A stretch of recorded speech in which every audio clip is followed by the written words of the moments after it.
भवतु सहनौ भुनक्तु सह वीर्यं कर्वावहै तेजस्विनावधीतमस्तु मा विद्विषावहै। ओम शांति शांति शांति। हरि ओम। श्री राम जय जय राम। श्रीराम जय राम जय जय राम।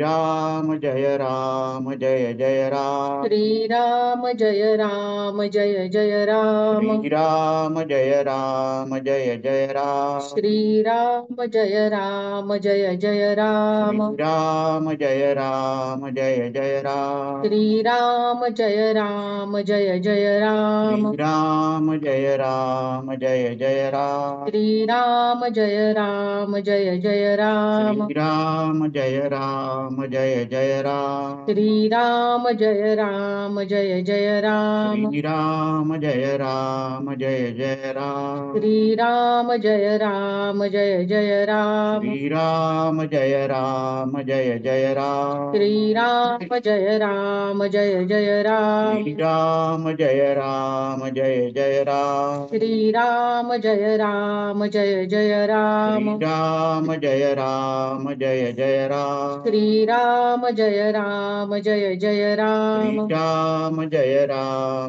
जय राम। श्रीराम जय राम जय जय राम। राम जय जय राम। श्रीराम जय राम जय जय राम। राम जय जय राम। श्रीराम जय राम जय जय राम। राम जय जय राम। श्रीराम जय राम जय जय राम। राम जय जय राम। श्रीराम जय राम जय जय राम। राम जय जय राम। श्रीराम जय राम जय जय राम। राम जय जय राम। श्रीराम जय राम जय जय राम। राम जय जय राम। श्रीराम जय राम जय जय राम। राम जय जय राम। श्रीराम जय राम जय जय राम। राम जय जय राम। श्रीराम जय राम जय जय राम। राम जय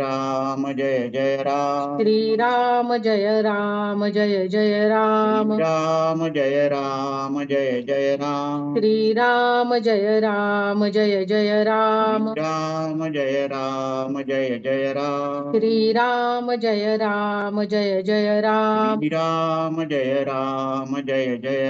श्रीराम जय राम जय जय राम। राम जय जय राम। श्रीराम जय राम जय जय राम। राम जय जय राम। श्रीराम जय राम जय जय राम। राम जय जय राम। श्रीराम जय राम जय जय राम। राम जय जय राम। श्रीराम जय राम जय जय राम। राम जय जय राम। श्रीराम जय राम जय जय राम। राम जय जय राम।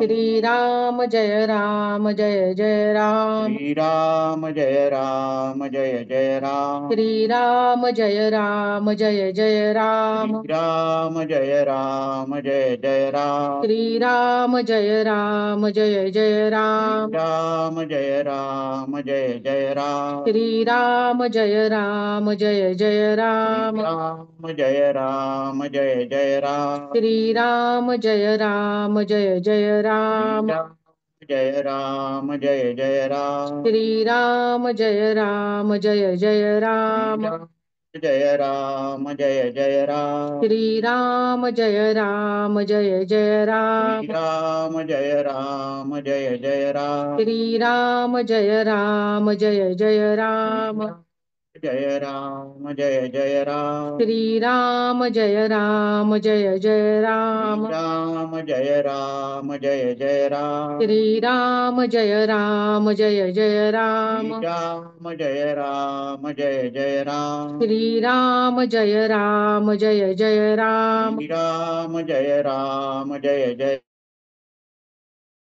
जय राम श्रीराम जय राम जय जय राम राम जय राम जय जय राम श्रीराम जय राम जय जय राम राम जय राम जय जय राम श्रीराम जय राम जय जय राम राम जय राम जय जय राम श्रीराम जय राम जय जय राम राम जय राम जय जय राम श्रीराम जय राम जय जय राम राम जय राम जय जय राम श्रीराम जय राम जय जय राम जय राम जय जय राम श्रीराम जय राम जय जय राम राम जय राम जय जय राम श्रीराम जय राम जय जय राम राम जय राम जय जय राम श्रीराम जय राम जय जय राम राम जय राम जय जय राम श्रीराम जय राम जय जय राम राम जय राम जय जय राम श्रीराम जय राम जय जय राम जय राम जय जय राम श्रीराम जय राम जय जय राम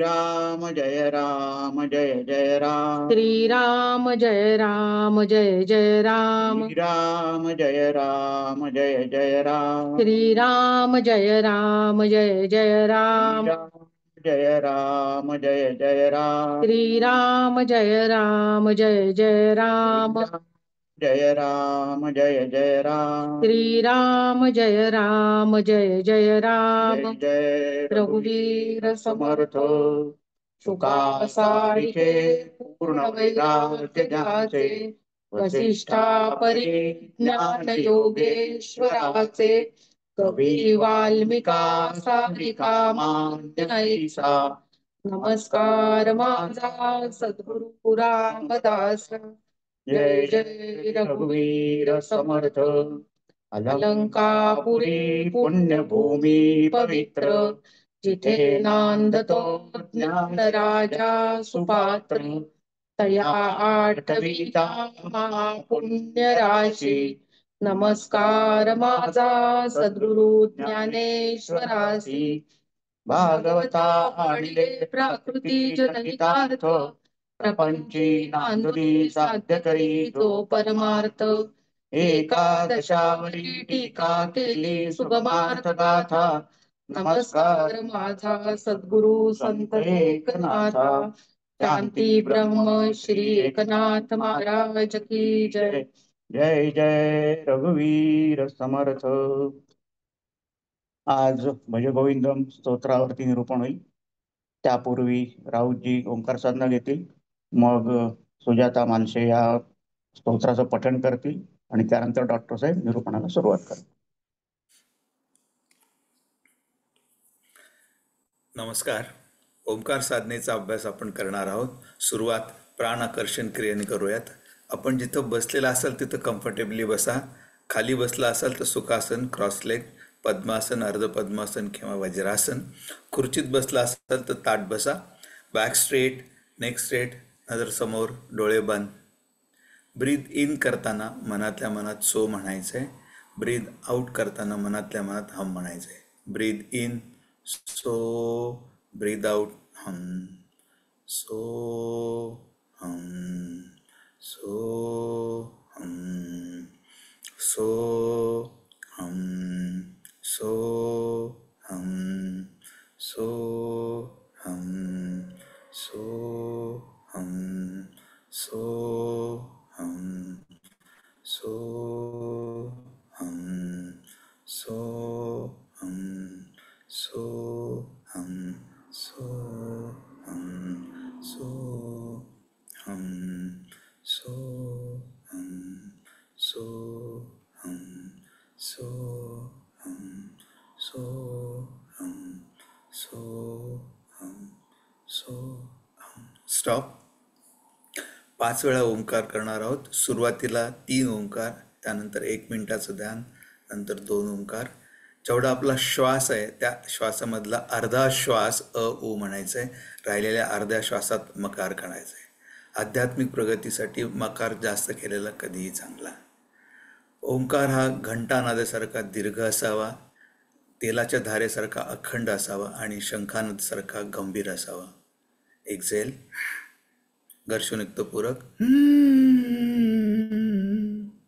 ओ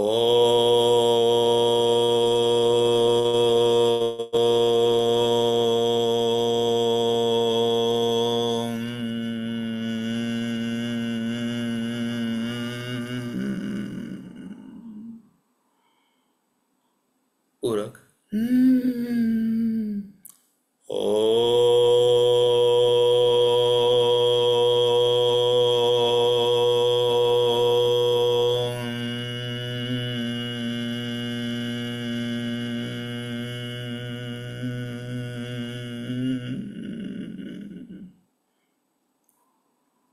पूरक. ओ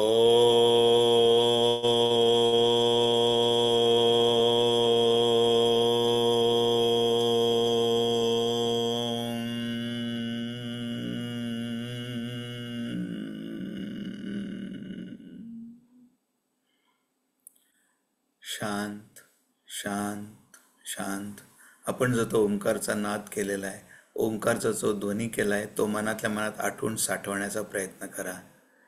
छातीच्या मध्यामध्ये अनाहत चक्र आहे, तिथं अंगुष्ठ मात्र ज्योती बघण्याचा प्रयत्न करा. Try to visualise some size bright flame in chest area where Anahata chakra is situated. तिथं जर दिसत नसेल तर 2 भुवयाच्या मध्ये भ्रूमध्यमध्ये आज्ञाचक्र आहे, तिथं अंगुष्ठ मात्र ज्योती बघण्याचा प्रयत्न करा.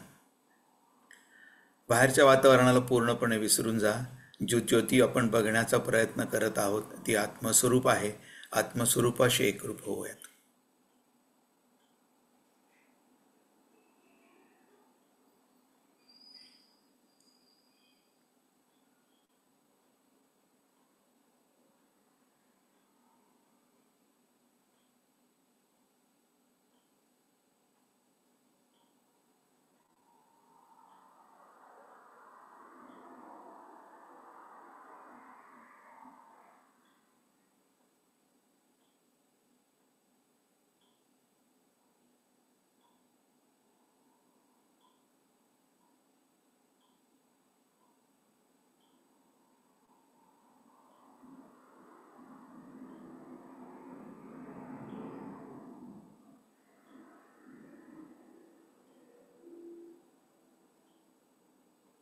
परत एकदा 2 वेळा ओंकार पूरक. ओ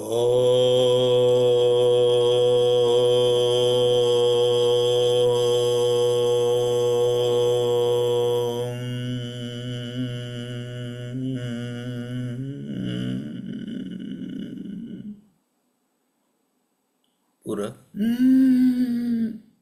ओ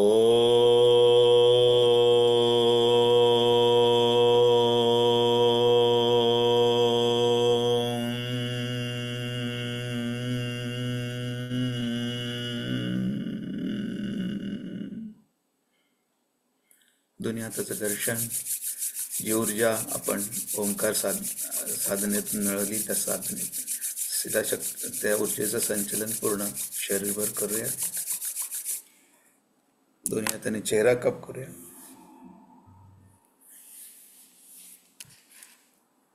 हरिओम.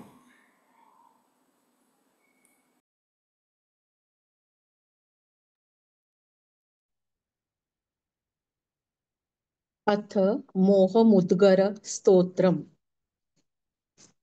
भज गोविन्दं भज गोविन्दं भज गोविन्दं मूढमते सम्प्राप्ते सन्निहिते काले नहि नहि रक्षति डुक्रुं करणे मूढजहि धनागमतृष्णां कुरु सद्बुद्धिं मनसि वितृष्णां यल्लभसे निजकर्मोपात्तं वित्तं तेन विनोदय चित्तं भज गोविन्दं भज गोविन्दं भज गोविन्दं मूढमते नारीस्तनभरनाभिदेशं दृष्ट्वा मागामोहावेशम् एतन्मांसवसादिविकारं मनसि विचिन्तय वारं वारं भज गोविन्दं भज गोविन्दं भज गोविन्दं मूढमते नलिनीदलगत जलमतितरलं तद्वज्जीवितमतिशयचपलं विद्धि व्याध्यभिमानग्रस्तं लोकं शोकहतं च समस्तं भज गोविन्दं भज गोविन्दं भज गोविन्दं मूढमते यावद्वित्तोपार्जनसक्तस्तावन्निजपरिवारो रक्तः पश्चाज्जीवति जर्जरदेहे वार्तां कोऽपि न पृच्छति गेहे भज गोविन्दं भज गोविन्दं भज गोविन्दं मूढमते यावत् पवनो निवसति देहे तावत् पृच्छति कुशलं गेहे गतवती वायौ देहापाये भार्या बिभ्यति तस्मिन् काये भज गोविन्दं भज गोविन्दं भज गोविन्दं मूढमते बालस्तावत् क्रीडासक्तस्तरुणस्तावत् तरुणीसक्तः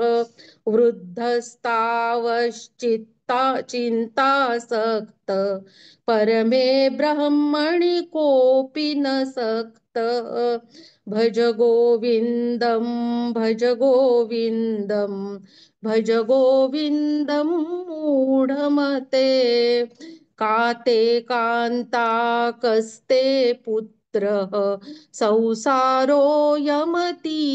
विचित्रः कस्य त्वं कः कुत आयात स्तत्त्वं चिन्तय यदिदं भ्रान्तः भज गोविन्दं भज गोविन्दं भज गोविन्दं मूढमते सत्संगत्वे निस्संगत्वं निस्संगत्वे निर्मोहत्वं निर्मोहत्वे निश्चलितत्वं निश्चलितत्वे जीवनमुक्तिः भज गोविन्दं भज गोविन्दं भज गोविन्दं मूढमते वयसि गते कः कामविकारः शुष्के नीरे कः कासारः क्षीणे वित्ते कः परिवारो ज्ञाते तत्त्वे कः संसारः भज गोविन्दं भज गोविन्दं भज गोविन्दं मूढमते मा कुरु धनजन यौवनगर्वं हरति निमेषात् कालस्सर्वं मायामयमिदमखिलं हित्वा ब्रह्मपदं तवं प्रविश विदित्वा भज गोविन्दं भज गोविन्दं भज गोविन्दं मूढमते दिनयामिन्यौ सायं प्रातः शिशिरवसन्तौ पुनरायातः कालः क्रीडति गच्छन्त्यायुस्तदपि न मुञ्चत्याशावायुः भज गोविन्दं भज गोविन्दं भज गोविन्दं मूढमते काते कान्ता धनगतचिन्ता वातुलकिन्तव नास्ति नियन्ता त्रिजगति सज्जन संगतिरेका भवति भवार्णवतरणे नौका भज गोविन्दं भज गोविन्दं भज गोविन्दं मूढमते जटिली मुण्डी लुञ्चितकेशः काषायाम्बर बहुकृतवेषः पश्यन्नपि च न पश्यति मूढो युदरनिमित्तं बहुकृतवेषः भज गोविन्दं भज गोविन्दं भज गोविन्दं मूढमते अङ्गङ्गलितं पलितं मुण्डं दशनविहीनं जातं तुण्डं वृद्धो याति गृहीत्वा दण्डं तदपि न मुञ्चत्याशापिण्डं भज गोविन्दं भज गोविन्दं भज गोविन्दं मूढमते अग्रे वह्निः पृष्ठे भानु रात्रौ चुबुकसमर्पितजानुः करतलभिक्षस्तरुतलवासस्तदपि न मुञ्चत्याशापाश भज गोविन्दं भज गोविन्दं भज गोविन्दं मूढमते कुरुते गंगा सागर गमनं व्रतपरिपालनमथवा दानं ज्ञानविहीनः सर्वमतेन मुक्तिं न भजति जन्मशतेन भज गोविन्दं भज गोविन्दं भज गोविन्दं मूढमते सुरमन्दिरतरुमूलनिवास शय्याभूतलमजिनं वास सर्वपरिग्रह भोगत्याग कस्य सुखं न करोति विराग भज गोविन्दं भज गोविन्दं भज गोविन्दं मूढमते योगरतो वा भोगरतो वा संगरतो वा संगविहीनः यस्य ब्रह्मणि रमते चित्तं नन्दति नन्दति नन्दत्येव भज गोविन्दं भज गोविन्दं भज गोविन्दं मूढमते भगवद्गीता किञ्चिदधीता गङ्गाजललवकणिका पीता सकृदपि येन मुरारिसमर्चा क्रियते तस्य यमेन न चर्चा भज गोविन्दं भज गोविन्दं भज गोविन्दं मूढमते पुनरपि जननं पुनरपि मरणं पुनरपि जननी जठरे शयनम् इह संसारे बहुदुस्तारे कृपया पारे पाहि मुरारे भज गोविन्दं भज गोविन्दं भज गोविन्दं मूढमते रथ्याकर्पट विरचित कंथ, पुण्या पुण्य विवर्जित पंथ, योगी योग नियोजित चित्तो, रमते बालोन्मत्तव देव, भज गोविंदम भज गोविंदम भज गोविंदम मूढमते, कस्त्वं कोऽहं कुत आयातः, कामे जननी को मे तातः, इति परिभावय सर्वमसारं, विश्वं त्यक्त्वा स्वप्नविचारं, भज गोविन्दं भज गोविन्दं भज गोविन्दं मूढमते, त्वयि मयि चान्यत्रैको विष्णुर्व्यर्थं कुप्यसि मय्यसहिष्णुः,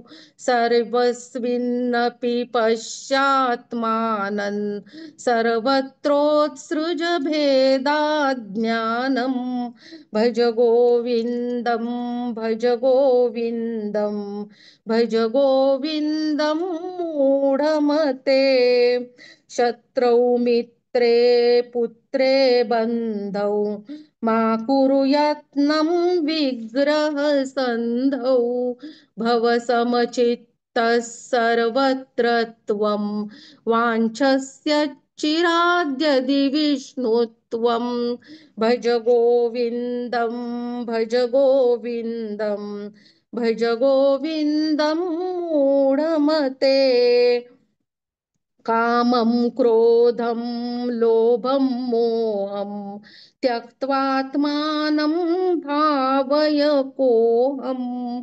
आत्मज्ञानविहीना मूढास्ते पच्यन्ते नरकनिगूढाः, भज गोविन्दं भज गोविन्दं भज गोविन्दं मूढमते, गेयं गीता नाम सहस्रं, ध्येयं श्रीपतिरूपमजस्रं, नेयं सज्जनसङ्गे चित्तं, देयं दीनजनाय च वित्तं, भज गोविन्दं भज गोविन्दं भज गोविन्दं मूढमते, सुखतः क्रियते रामाभोगः, पश्चाद्धन्त शरीरे रोगः, यद्यपि लोके मरणं शरणं,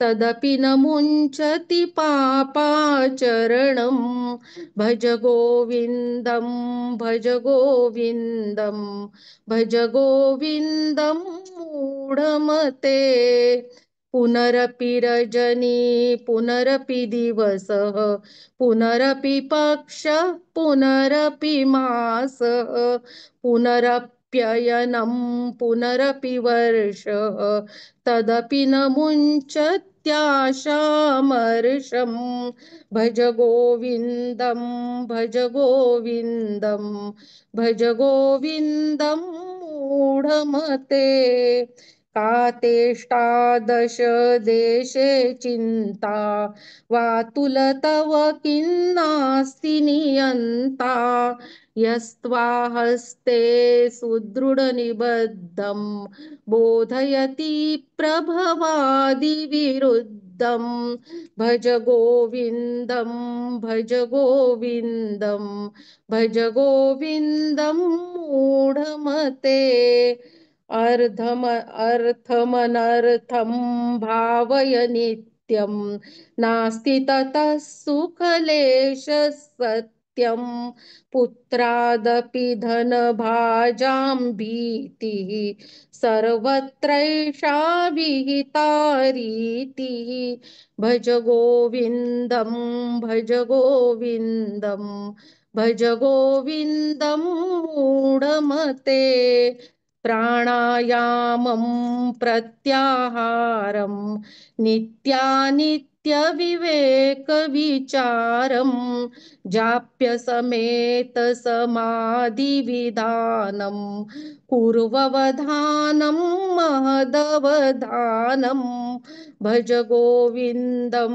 भज गोविन्दं भज गोविन्दं मूढमते गुरुचरणाम्बुज निर्भर भक्त संसारादचिराद्भवमुक्तः सेन्द्रियमानस नियमादेवं द्रक्ष्यसि निजहृदयस्थं देवं भज गोविन्दं भज गोविन्दं भज गोविन्दं मूढमते इति श्रीमत्परमहंसपरिव्राजकाचार्यस्य श्रीगोविन्द भगवत्पूज्यपादशिष्यस्य श्रीमच्छङ्कर भगवतः कृतौ मोहमुद्गरस्तोत्रं सम्पूर्णम्।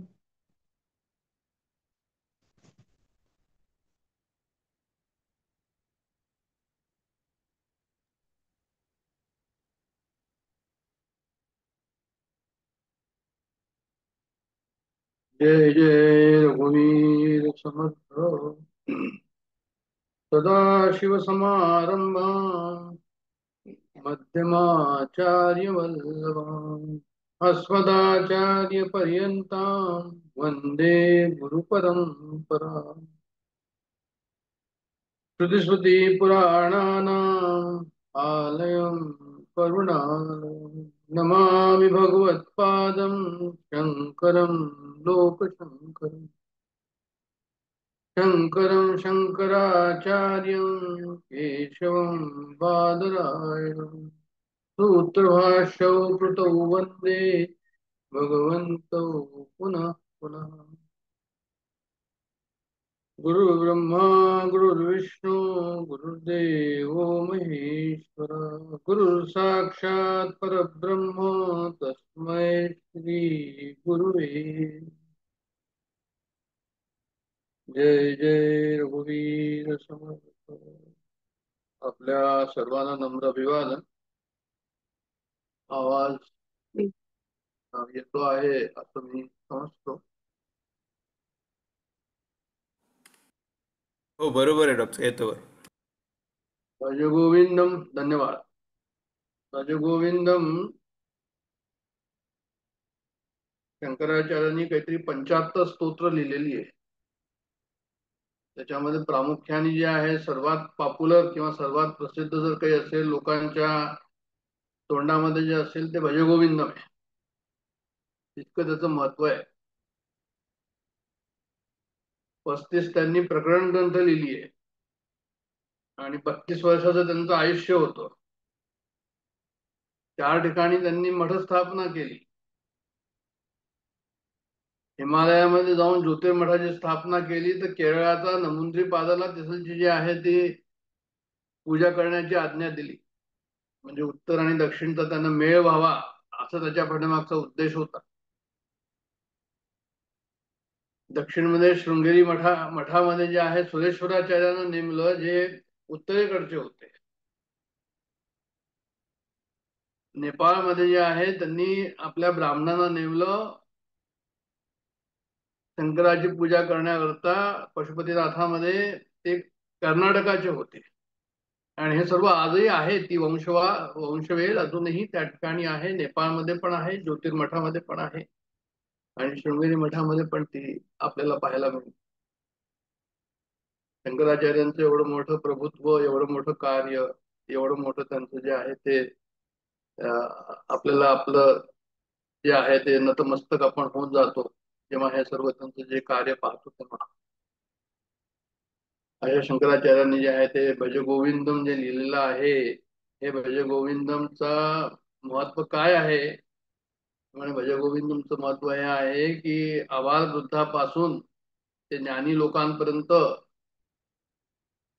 जे आहे ते त्यांना मार्गदर्शन करून जातो. उपनिषद जेव्हा आपण वाचायला घेतो तेव्हा उपनिषद वाचण्याकरता काहीतरी एक इलिजिबिलिटी लागते, काहीतरी योग्यता लागते. एक स्पिरिच्युअलिटी मध्ये काहीतरी उघडीत असायला हवं तेव्हा उपनिषद जाऊन जे आहे ते वाचायला जे आहे ते मनुष्य धजावतो. पण भजगोविंदाचं असं नाही. भजगोविंदम मध्ये जे एक्स्ट्रोवर्ट आहे, टोटली एक्स्ट्रोवर्ट पासून घेऊन जीवाच्या 4 दशा सांगितलेल्या आहे. एक पामर म्हणजे जो संसारात गुंतलेला आहे, त्याला आणखीन काही जे आहे ते कसंही असो जे आहे ते संसारामध्ये त्याला असं वाटतं की बा मला याने कोणत्याही निमित्ताने, कोणत्याही पद्धतीने, कोणत्याही तऱ्हेने जे आहे ते साम दाम दंडभेद करून मला संसारामध्ये यश मिळालंच पाहिजे. सत्ता संपत्ती यश कीर्ती प्रतिष्ठा तो संसारामध्ये मिळवायचा प्रयत्न करतो. देवाकडे त्याचं काय उद्देश, मुख्य उद्देश काय आहे याच्याकडे त्याचं लक्ष नव्हतं, त्याला पामर म्हणतात. दुसरा असतो विषयी. विषयी म्हणजे असं की तो विषयामध्ये असतो, संसारात तो असतो, पण त्यावेळेस तो इथिकल मॉरल या पद्धतीने मेहनत करून इंटेलिजंट असतो, हार्डवर्क करून तो संसारामध्ये जो आहे तो आपलं प्रभुत्व स्थापण्याचा प्रयत्न करतो. त्याला ते विषयी म्हणतात. त्याला माहिती असतं की माझा उद्देश जो आहे तो भगवंताची प्राप्ती आहे, असा तो विषयी. आणि त्याच्यानंतर मुमुक्षु. मुमुक्षु जो आहे तो परमार्थ मार्ग, तो संसारातच असतो, पण परमार्थ मार्गामध्ये जे आहे त्याचं विशेष लक्ष असतं, विशेष ओढ असते. त्याला असं वाटतं की बा कसंही करून जे आहे मला साध्य झालं पाहिजे.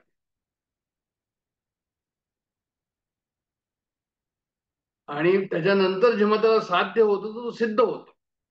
तर अशा प्रकारे पामर, विषयी, मुमुक्षु आणि सिद्ध या चौघांकरता जे आहे भजगोविंदम आहे. भजगोविंदम कोणालाही सुटलेलं नाही. मार्गदर्शन त्यांना त्याच्यामध्ये भजगोविंदम मध्ये मिळेल. एवढंच नव्हे तर भजगोविंदम स्तोत्र पाहून आपल्याला असं वाटत नाही की ते आपल्याला आपल्यापासून ते दूर आहे. म्हणजे काय दूर आहे म्हणजे काय, त्यातलं जर आपण काही पाहायला गेलो तर आपल्याला असं वाटेल की बा हे जे लिहिलेलं आहे हे तर आमचे रोजचे अनुभव आहे. जे त्यांनी लिहिलेलं आहे की तुम्ही कुठे अडकला आहात, आम्हाला असं वाटतं की बा आम्ही इथेच अडकलेलो आहोत त्यांनी जे लिहिलेलं आहे. म्हणजे 2500 वर्षापूर्वी सुद्धा जो आहे तो मानव तिथेच अडकलेला होता, आजही मानव तिथे अडकलेला आहे. आणि शंकराचार्यांनी जे आहे त्याच्याकरता जे आहे ते अगदी अशा प्रकारे केलं, अशा प्रकारे वर्णन केलेलं आहे की असं वाटतं की बा यांना सर्व कसं माहित पडलं एवढ्या लहान वयांमध्ये. आणि त्यांनी कधीच संसार केला नाही, गृहस्थाश्रम केला नाही, पण गृहस्थाश्रमाला जेवढं ठाऊक नसेल तेवढं त्यांना ठाऊक होतं की गृहस्थाश्रमाचे काय प्रॉब्लेम्स आहेत. ही विशेषता भजगोविंदाची आहे. भजगोविंदम स्तोत्राची आहे ही विशेषता की त्यांनी याच्यामध्ये पटवून दिलंय की ते कितीही ज्ञानी होते. शंकराचार्यांनी जरी असं म्हटलं की ब्रह्मसत्यम जगन मिथ्या, जीवो ब्रह्मेव नापरा, जरी असं म्हटलं असेल की ब्रह्मसत्य जगन मिथ्या आहे, हे सर्व माया आहे, मायावाद जरी त्यांनी त्याचा पुरस्कार केला असेल तरी पण जे आहे ते 75 स्तोत्र त्यांनी जे लिहिले त्यावरून असं कळतं की ते सगुणाचे आधारे निर्गुण पाविजे निर्धारे. सगुणाची भक्ती करण्याकरता ते मागे उरले नाही, मागे राहिले नाही. सगुणाच्या भक्तीमध्ये सुद्धा ते अव्वलच राहिले. आणि असं का झालं आणि असं का यांनी भजगोविंदम मध्ये पण मांडलेलं आहे, त्याचं कारण असं आहे की उपासनेशिवाय, गुरु असल्याशिवाय, इष्टदेवताची उपासना असल्याशिवाय आम्हाला ज्ञान जे आहे त्याचा आनंद घेता येणार नाही असं त्यांना म्हणायचं आहे त्या ठिकाणी. किंवा असं म्हणूया आपण की ज्ञान कदाचित जे आहे ते कमी पडेल आणि भगवत भक्ती जी आहे ती कदाचित जीवनामध्ये आम्हाला पुढे आणखीन जे आहे ते आमचं मन त्या ठिकाणी लागेल. एक मनुष्याची अशी गोष्ट सांगतात की तो फार विचारशील होता मनुष्य. मग जेव्हा कोरोना झाला तेव्हा तो म्हणायचा की हे सर्व प्रकृतीने केलेलं आहे, प्रकृतीचा नियम आहे, प्रकृतीच्या नियमाने चाललेला आहे, ज्याला होईल त्याला नाही होणार, प्रकृतीच सिलेक्ट करते म्हणा, किंवा ज्याच्या त्याच्या कर्माने सिलेक्शन होतं, असा त्याचा स्वच्छ विचार होता, उच्च विचार होता. आणि दुसऱ्या कोरोनाच्या लहरीमध्ये त्याला जो आहे तो कोरोना झाला आणि त्याच्या बायकोला पण झाला. आणि पाहिलं असं त्यांनी की बायको जी आहे ती हनुमानाची भक्त होती, हनुमान चालीसा रोज म्हणायची ती. पण जेव्हा दुसऱ्यांदा कोरोना झाला तेव्हा त्याच्या लक्षात आलं की माझा विचार मला थोडा जो आहे तो कमी पडतोय.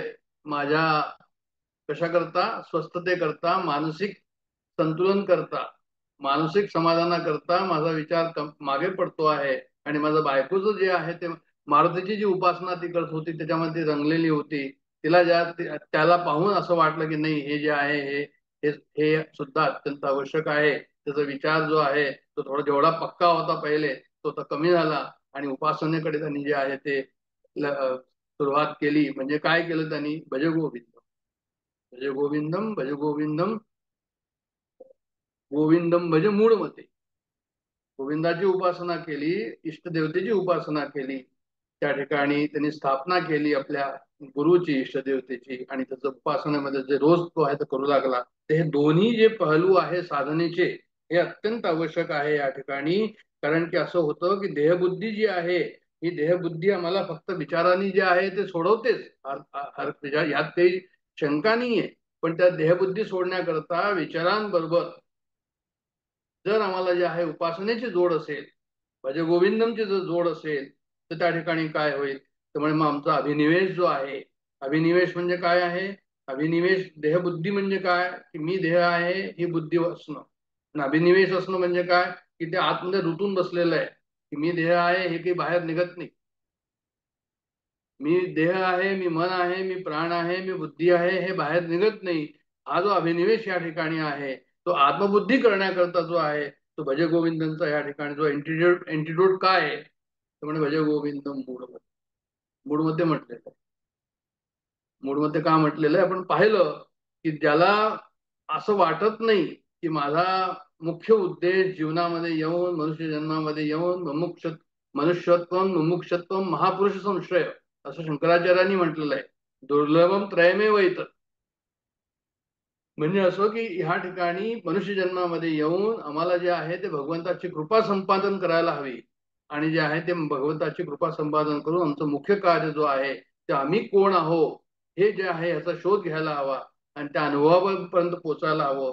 हा जो एक आपल्याला मुख्य उद्देश आहे तो कशाने प्राप्त होईल, त्यामुळे आमचा अभिनिवेश जो आहे आणि आमचं हे जे उद्दिष्ट आहे हे उद्दिष्ट विचारांनी आणि भजगोविंदमनी साध्य होईल असं ते म्हणतात या ठिकाणी. की म्हणजे अत्यंत आवश्यक आहे की जोपर्यंत भजन येणार नाही भगवंताचं जीवनामध्ये, जीवनामध्ये प्रत्यक्ष भगवंताचं भजन म्हणजे काय की प्रत्येक कर्म जे चाललेलं आहे आपलं या ठिकाणी ते कसं आहे, त्यामुळे ते जे आहे ते भगवंताला समर्पण करून आहे.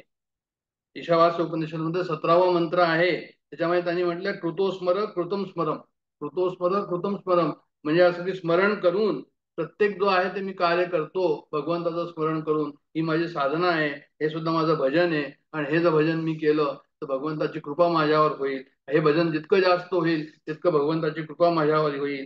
आणि मग मला ती भगवंताची कृपा माझ्या अनुभवामध्ये येईल की पुष्कळशा गोष्टी अशा होतील साधारण जीवनामध्ये की आम्हाला वाटेल की अरे हे कसं झालं म्हणून, किंवा हे तर मला येत नव्हतं, किंवा ह्याची तर मला शाश्वती नव्हती, त्याचा तर मला कॉन्फिडन्स नव्हता.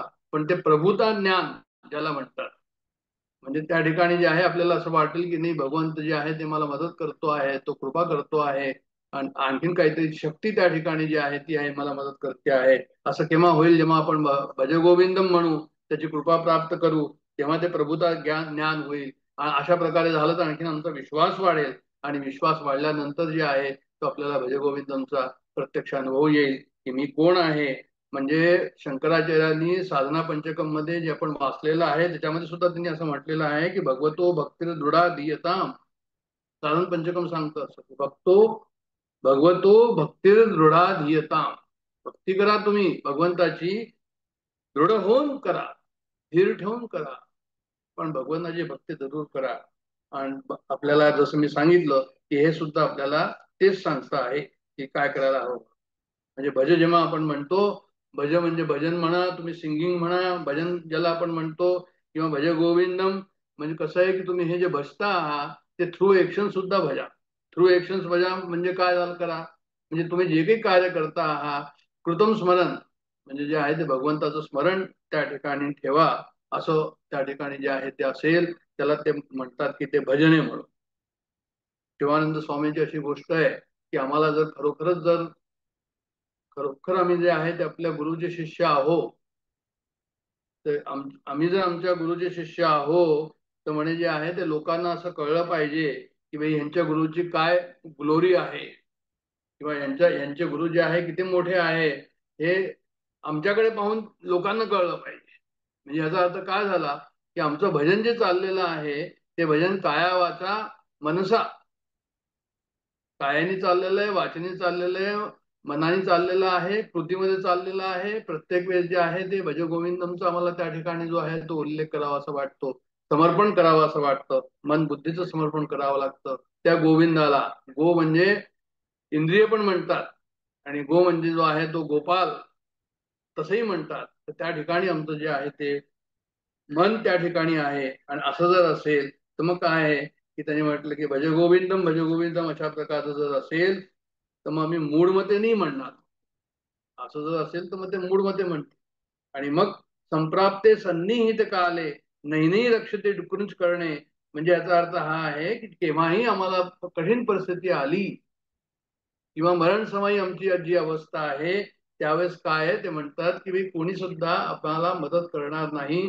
आणि डुकरून करणे म्हणजे का म्हटलंय त्यांनी की डुकरून करणे म्हणजे जो मनुष्य व्याकरणाचा अभ्यास करत होता एट द एज ऑफ 90, आपण आपल्याला ही गोष्ट माहिती मागे आपण बोलून चुकलो आहोत, तर ते म्हणतात की ती विद्या, ती व्याकरण विद्या, ती जगाची विद्या, मग ते कोणतेही सायन्स असो, भौतिकशास्त्र असो, रसायनशास्त्र असो, कोणतेही जे आहे ते शास्त्र असो, ते शास्त्र काय करेल की नाही रक्षती, ते तुमचं रक्षण करणार नाही.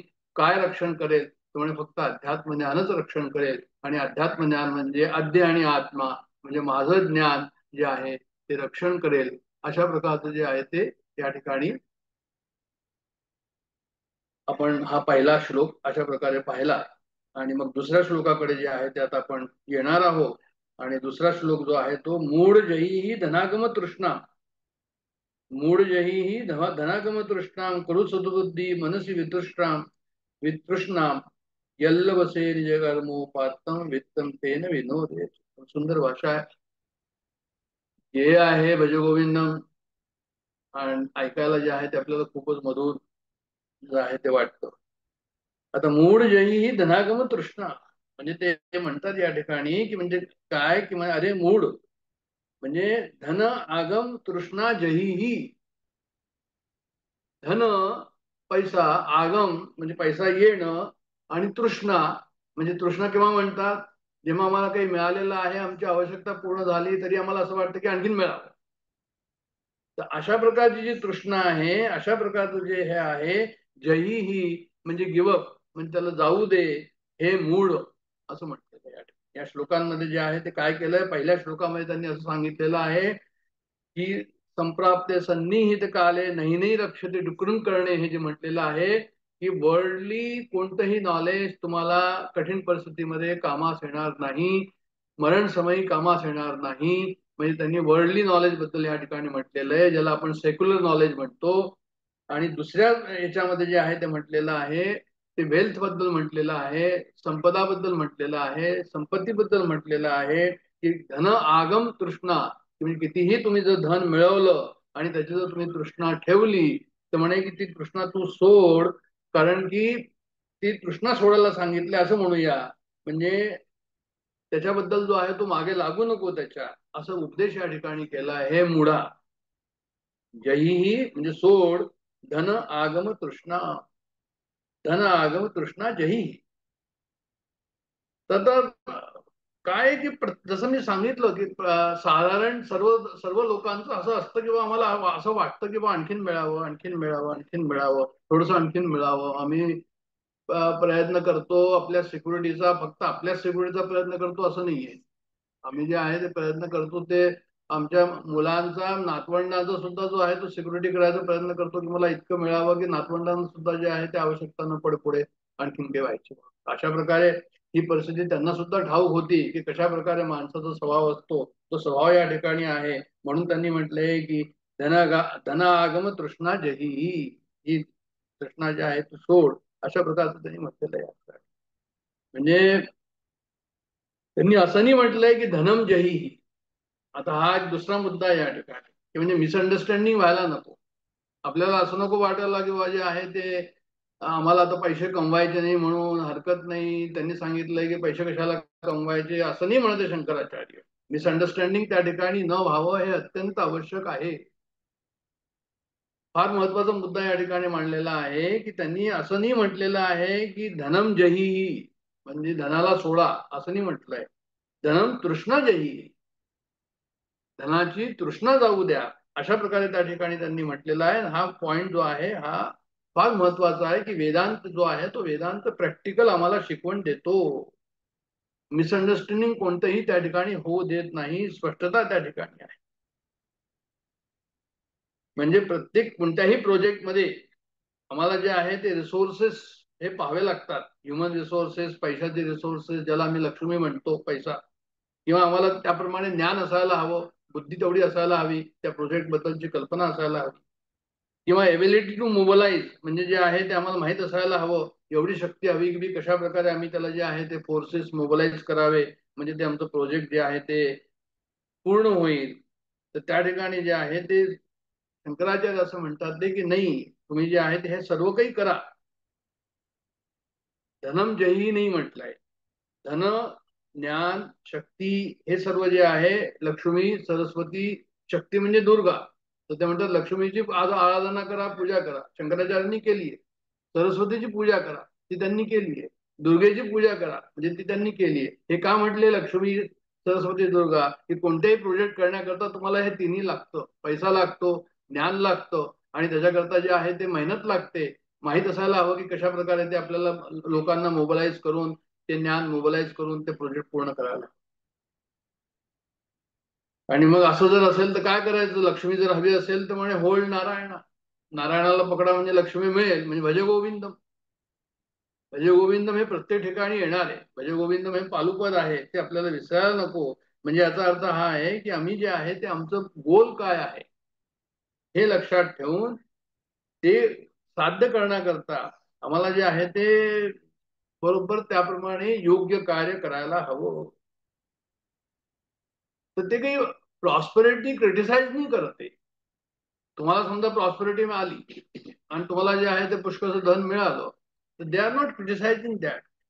ते काय म्हणतात ते की तुम्हाला समजा असं झालं की धन खूप आलं तुमच्याकडे, तर ते म्हणतात की चांगली गोष्ट आहे, तुम्ही योग्य तऱ्हेने त्याला जे आहे त्याचा उपयोग करा. योग्य तऱ्हेने योग्य ठिकाणी धर्मानुसार तसं तुम्ही जर विनिमय केला तर ते म्हणतात की ते योग्य आहे. तर ह्या सर्व गोष्टी ज्या आहेत ते मूळ जयी धर्म धनागम तृष्णा कुरु सद्बुद्धी मनसी वितृष्णा, म्हणजे सद्बुद्धी त्याप्रमाणे असायला हवी मनामध्ये. त्याप्रमाणे जे आहे ते असं कार्य करायला हवं, लेजिमिटेड कार्य करायला हवं. आणि वी तृष्णा म्हटलेलं आहे. म्हणजे तृष्णा म्हणजे काय की म्हणजे इच्छा, आणि वी तृष्णा म्हणजे इच्छाला घालवण. तर म्हणजे धनाची इच्छा न ठेवता तुम्ही लेजिटिमेटली योग्य तऱ्हेने कार्य करा जेव्हा तुमच्याकडे प्रॉस्पेरिटी आहे. म्हणजे राम वाल्मिक संवादामध्ये जे आहे असं म्हणतात की म्हणे त्या ठिकाणी जे आहे ते रामाने विचारलं वशिष्ठ मुनींना की मी जे आहे ते आता कुठे जाऊन राहू. तर त्या वाल्मिकी ऋषींना विचारलं असं म्हणतात त्या ठिकाणी. अशा प्रकारे वाल्मिकी संवाद म्हणून कुठेतरी आलेला आहे. भाष्यकारांनी जसं लिहिलेलं आहे तसं मी सांगतो या ठिकाणी. कोणी असो ते, पण उपदेश काय केला रामांना हे महत्वाचं आहे. रामांना जो उपदेश केला तो हा केला की त्यांनी सांगितलं की 14 ठिकाणं त्यांनी दाखवली की तुम्ही या ठिकाणी जाऊन राहू शकता जंगलामध्ये गेल्यावर. आणि त्याच्यामध्ये काही लोक गृहस्थाश्रमी सुद्धा होते. म्हणजे जे जे गृहस्थाश्रमी होते ते कसे होते, ते समृद्ध होते. त्यांच्याकडे जे आहे ते सर्व काही होतं, कपडा होते, आभूषण होते, त्यांना अन्न जे आहे ते भरपूर होतं, योग्यतेने ते राहत होते, दरवर्षी ते यात्रा करत होते. म्हणजे सर्व काही अशा प्रकारे ते गृहस्थाश्रमवाले होते. आणि त्याला रामाला त्यांनी सांगितले की बा तुम्ही तिथे जाऊन राहा. याचा अर्थ हा होतो की धन कमवण्याकरता त्यांनी नाही म्हटलेलं नाहीये, फक्त त्याची तृष्णा नसावी असं परत त्या ठिकाणी म्हणतात. ते पुरु सद्बुद्धी मनसी वितृष्णा, म्हणजे सद्बुद्धीचा काय मतलब आहे. सद्बुद्धीचा अर्थ हा होतो की आमची बुद्धी काय आहे की आमची बुद्धी ही आहे की हे कमवा ते कमवा ते कमवा. बरं, आता आम्ही जर कमवलं त्या ठिकाणी whatever we have got, मग त्याचा उपयोग आम्हाला जो आहे तो कसा करायचा हे माहित असलं पाहिजे. म्हणजे एखादी वस्तू आम्हाला मिळाली, पैसा मिळाला, तर पैशाचा आम्हाला उपयोग हवा, पैशाचा भोग नको. पैशाच्या यांनी जे आम्हाला जे सुविधा मिळतील त्याचा आम्हाला काय करावं, त्या सुविधेचा आम्ही उपयोग करावा, संसाराकरता, समाजाकरता, राष्ट्राकरता त्याचा उपयोग करावा, पण त्या ठिकाणी भोग नको असं जे काही असतं त्याला म्हणतात सद्बुद्धी. त्या ठिकाणी जे आहे ते अटॅचमेंट न ठेवता तुम्ही त्याचा विनिमय करता आहात. राजसूय यज्ञ जेव्हा महाभारतामध्ये झाला त्यावेळेस युधिष्ठिरांनी जे काही पैसे त्याच्याकरता इकट्ठे होत होते ते स्वतःकडे नाही ठेवले. ते म्हणजे अटॅचमेंट नको मला. दुर्योधनाला दिलं, तुम्ही तू सांभाळ. का दिलं दुर्योधनाला, तर म्हणे हा जास्त लोकांना देणार नाही, जेवढं आवश्यक असेल तेवढं दे. पण नंतर दुर्योधन सुद्धा त्याच्यामध्ये त्याला असं वाटलं की हे सर्व मीच का न ठेवून घ्यावं किंवा मला का न मिळावं. पण सांगायचं तात्पर्य या ठिकाणी असं आहे की योग्य तऱ्हेने व्यवहार करून जे काही आम्हाला मिळेल त्यात आम्ही संतुष्ट असावं असा या ठिकाणी त्याचा अर्थ आहे. आता काय की खरं म्हणजे जेव्हा आम्हाला धन असतं आमच्याकडे, तर धन असल्यावर आम्हाला सुख असतं का धनाचा, किंवा आमच्या जे आहे ते जे की आम्हाला रिसोर्सेस हवे आहे त्या रिसोर्सेसचा आणि हॅपीनेसचा काय संबंध आहे? काही संबंध आहे की नाहीये? डायरेक्ट संबंध आहे की इनडायरेक्ट संबंध आहे? असाच आम्ही विचार केला तर आपण असं म्हणू शकतो की बा कदाचित संबंध नसेल, पण तरी पण संबंध कसा आहे, तर म्हणजे संबंध अशा प्रकारचा आहे की एखाद्याकडे समृद्धी असेल, पैसा असेल, धन असेल, पण त्याला सुख नसतं. त्याचा अर्थ हा झाला की पैशानी आम्हाला सुख कमवून घेता येतं, पण पैशानी जेव्हा आम्हाला सुख घेवा येतं तो रिसोर्सेस जे आहे ते आम्हाला सुखामध्ये केव्हा पालटता येतील, जेव्हा आम्ही त्याचं रूपांतरण धर्माच्या हिशोबाने करू. म्हणजे आम्हाला जो काही आमच्याकडे रिसोर्सेस आहे त्याचे योग्य प्रकारे त्याचा विनिमय केला, म्हणजे धर्मानुसार जर विनिमय केला त्याचा अर्थ हा होतो की धर्मानुसार आम्ही कन्व्हर्शन केलेलं आहे त्या आमच्या समृद्धीचं, प्रॉपर्टीचं, संपदेचं कशामध्ये केलेलं आहे? आमच्या हॅपीनेस मध्ये केलेलं. म्हणजे दान पुण्य केलं, सर्व काही केलं जसं धर्माने सांगितलंय त्याप्रमाणे, मग हे पुण्यकर्म आम्हाला हॅपीनेस देतं. दान केल्यानंतर जे पुण्यकर्म केलं त्याच्यापासून आम्हाला हॅपीनेस येतं, नॉट डायरेक्टली की बी आमच्याकडे संपत्ती आहे त्याच्यामुळे झालेला आहे हॅपीनेस, असं या ठिकाणी सांगायचंय. म्हणजे हा उपदेश जो आहे तो वशिष्ठ मुनींनी दशरथाला सुद्धा दिला होता की अरे तुझ्याकडे काय कमी, तुझ्याकडे तर तुझं पुण्यकर्म इतकं जास्त आहे की तुला जे आहे ते सर्वच काही मिळतंय, म्हणून काही कमी नाही कोणत्या गोष्टी. तर पुण्यकर्मानी आम्हाला जे आहे ते सुखरूपता मिळते, फक्त धनानी मिळते असं नाहीये, हे या ठिकाणी सांगायचं आहे. म्हणून धार्मिक लाईफ किंवा ज्याला मी ट्रू अभुदय म्हणतो, म्हणजे काय की इन्व्हेस्ट इन टू नोबिलिटी. आम्हाला जे धन मिळालेलं आहे ते कुठे इन्व्हेस्ट करायचं, तर म्हणे नोबिलिटीमध्ये इन्व्हेस्ट करायचं. मेंटल आणि फिजिकल प्रॉस्परिटी सर्व ठिकाणी असली पाहिजे, त्याला ते म्हणतात की खरा अभ्युदय.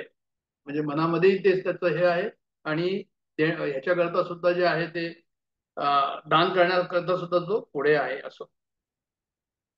आता हे की ही जी तृष्णा आहे, ही तृष्णा जी आहे ते ही कशी जाईल, म्हणजे तृष्णा कशी जाईल, म्हणजे मला अशी खूप इच्छा होते की मला हे हवं, मला ते हवं, ते हवं. त्याचं उत्तर त्यांनी असं दिलेलं आहे ह्या ठिकाणी की थ्रू विचार, म्हणजे विचारानेच जो आहे तो सद्बुद्धी ज्याला म्हटलेला आहे, सद्बुद्धी म्हणजे विचार, की योग्य विचारानेच जे आहे ते जाईल. म्हणजे ज्याला आपण म्हणतो हेल्दी इंट्रोवर्टनेस. इंट्रोवर्ट म्हणजे काय, याचा आंतरिक विचार, सूक्ष्म विचार, अंतर्मनाचा विचार, भगवंताचा विचार, कारण भगवंत सूक्ष्म आहे, तर हा भगवंताचा जो आहे तो विचार आहे हा या ठिकाणी याचा खूप चालतोय, ज्याला इंट्रोवर्ट म्हणतात. मग ते हेल्दी इंट्रोवर्ट हवं, म्हणजे आणखीन कशाचा विचार न करता भगवंताचा विचार केला पाहिजे. अशा प्रकारचं जे आहे त्याला त्यांनी जर विचार केला तर मग काय होईल, तर म्हणे ही मनसे वितृष्णा, मग जे आहे ते सद्बुद्धी काय करेल, तुमच्या मनामधनं जे आहे तृष्णेला बाहेर काढेल. असं त्याचा सद्बुद्धी मनसे वितृष्णा. यल्लवसे निज कर्मोपात, जे आहे व्हॉट एव्हर ड्युटी आहे डू, सर्व भगवंताला जे आहे ते मी अर्पण करतो. माझं मन आणि माझी बुद्धी अर्पित भगवंताला. जेव्हा भगवंताला मी अर्पण केली माझी मन आणि बुद्धी, प्रत्येक कार्यामध्ये त्याचं मी चिंतन केलं, तर जसं मी कर्म केलेलं आहे त्याप्रमाणे काय होईल, म्हणजे त्याप्रमाणे जे आहे ते मला मिळेल. यल्लवसे मीन्स मी काय होईल, यल्लव म्हणजे अर्थ होतो की कंटेंटेड राहतो, म्हणजे समाधानी राहतो, म्हणजे समाधान मिळेल. केव्हा समाधान मिळेल, की ज्याप्रमाणे मी कर्म जे आहे ते करेन, भगवंताला स्मरून कर्म करेन. आणि वित्तम तेन विनोदेय चित्तम. आणि मग जे आहे ते विनोदेचा अर्थ होतो की माझं चित्त जे आहे ते मग सुखी राहील. लिव्ह हॅपीली, विनोद आहे. म्हणजे विनोदचा अर्थ या ठिकाणी जोक म्हणून नसून काही की live happily within the resources whatever you are earning with your hard work, legitimate work. जे काही तुम्हाला तुमच्या हार्डवर्कनी, इंटेलिजंटनी, लेजिटिमेटली तुम्हाला जे मिळतं आहे ते जो तुम्हाला त्याच्यामध्ये जो आहे तुम्ही सुखी राहाल. वित्तम तेन विनोदे चित्तम. त्याच्यामध्ये तुम्ही जे आहे ते सुखी राहा. You fulfil your need. Need fulfil करण्याकरता काहीही याच्यामध्ये जे आहे त्यांनी म्हटलेलं नाहीये. फक्त एवढंच आहे की जे आहे ते काय करायचं, की त्याच्यामुळे काय होईल अशा प्रकारचं तुम्ही वागला तर म्हणजे जे आहे तुम्हाला समाधान त्या ठिकाणी मिळेल हे त्यांना म्हणायचं आहे. नचिकेत आणि यम यांचं जे आहे संवाद झाला त्याच्यामुळे त्यांनी सांगितलं. यमाने म्हटलं की अरे तुला मी हे देतो, ते देतो, ते देतो. ते मग नचिकेतांनी म्हणे असं उत्तर दिलं कठोपनिषदामध्ये की म्हणे nobody says that I got enough, so what I will do with your offer. तो कितीतरी दिलं तर मलाही असंच वाटेल कदाचित की अजूनही हवं, अजूनही हवं. तर म्हणे मला तर नको. वितृष्णा त्याचं उदाहरण या ठिकाणी दिलेलं आहे. आणि समजा तुझी कृपा झाली तर म्हणजे माझ्यावर काय कमी राहील असं त्यांनी आम्हाला म्हटलं, युक्तिवाद केला त्या ठिकाणी. ते कठोर निषेधाचं जे आहे ते नचिकेत यम संवाद जो आहे तो खूप उत्तम आहे, सुंदर आहे. की वाचून आपल्याला जे आहे ते शाळेचा अंगावधी तसा लहान मुलगा जो आहे तो कशा प्रकारे उत्तर देतोय. विनोदी चित्तम म्हणजे हाही अर्थ त्याचा आहे की आम्ही आपली साधना रोज नित्य नियमाने करावी. आम्हाला जे काही साधनेचा आमचा उपक्रम आहे त्या उपक्रमामध्ये उपक्रम जो आहे तो जोरदार आम्ही चालू ठेवावा. आणि ही अशा प्रकारे जर आम्ही साधना उपक्रम चालू ठेवला तर म्हणजे काय होईल तर म्हणजे जे आहे ते आम्हाला आम्ही we will be cheerful, we will remain cheerful. म्हणजे विनोदे चित्त. आणि असंही आहे की समजा आपण साधना करतो आहोत, सर्व काही करतो आहोत आणि आम्ही अपसेट झालो कोणत्या तरी गोष्टीने. मग आता विचारायला हवं आपल्याला की आपण अपसेट का झालो, म्हणून काय झालं की आम्ही अपसेट झालो या ठिकाणी. मग त्याचं उत्तर जे आहे ते आपल्याकडे अशा प्रकारचं येतं की बाबा तुमच्या उपासनेमध्ये, तुमच्या साधनेमध्ये कुठेतरी काहीतरी कमी पडली आणि म्हणून तुम्ही जे आहे त्या ठिकाणी अपसेट झाला. म्हणजे something we have to check with our sadhana. जी आमची नित्य उपासना आहे ही बरोबर आहे की नाहीये अशा प्रकारे त्या ठिकाणी आम्हाला पाहायला. तर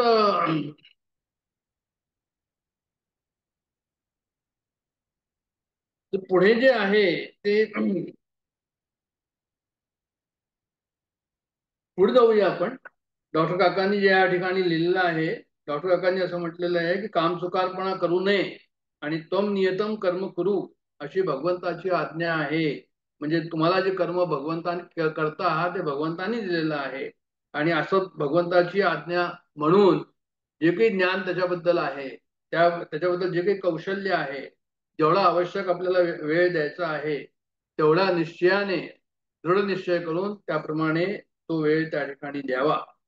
म्हणजे तू आणि तुझे कर्म विहित पद्धतीने करावं. मग तुझ्या प्रारब्धाने जे धन मिळेल ते यावर संतुष्ट राहावं आणि चित्ताचं समाधान सांभाळून ठेवावं. अशा प्रकारचं त्यांनी जे आहे ते धनाची आसक्ती सोडून द्यावी आणि स्वतःची बुद्धी ईश्वरनिष्ठ ठेवावी. हा असा सर्व अर्थ त्यांनी दिलेला आहे की त्यालाच ते खरी सद्बुद्धी म्हणतात. तर धनासाठी अभापलेला राहू नको. आणि पुढे ते म्हणतात की नादिस्तनवर नाभी देशम दृष्टवा मागा मोहावशम एतन मानसन वसति विकारम वंश विचिंत्य वारंवार. तर या ठिकाणी जे आहे ते काम वासनेबद्दल जे आहे ते वर्णन केलेलं आहे. शंकराचार्यांनी जे आहे ते जी जीवाची यात्रा असते त्याच्यामध्ये हा जो संबंध आहे, काम संबंध जो आहे हा सर्वांना जो आहे तो मध्ये मध्ये बराच येतो. आणि ते कशा प्रकारे करावं म्हणजे त्याला फॅसिनेशन ऑफ बॉडी ज्याला आपण म्हणतो. हे फॅसिनेशन बॉडी म्हणजे फिजिकल बॉडी म्हणजे ज्याचे डिफरंट फॅसेट्स आहे ह्या त्याचं वर्णन या ठिकाणी केलेलं आहे. की ते कशा प्रकारे वर्णन केलंय ते आपल्याला पाहायला हवं. कारण होतं काय की आपल्याला आपलं मन जे आहे ते मनसी विचले वारंवार असं म्हटलेलं आहे त्या ठिकाणी. जे आम्हाला जे आहे ते काय होतं तर म्हणे मन जे आहे ते परत परत आमचं इकडे तिकडे जातो असं त्यांना म्हणायचं या ठिकाणी. आणि मन इकडे तिकडे जातो.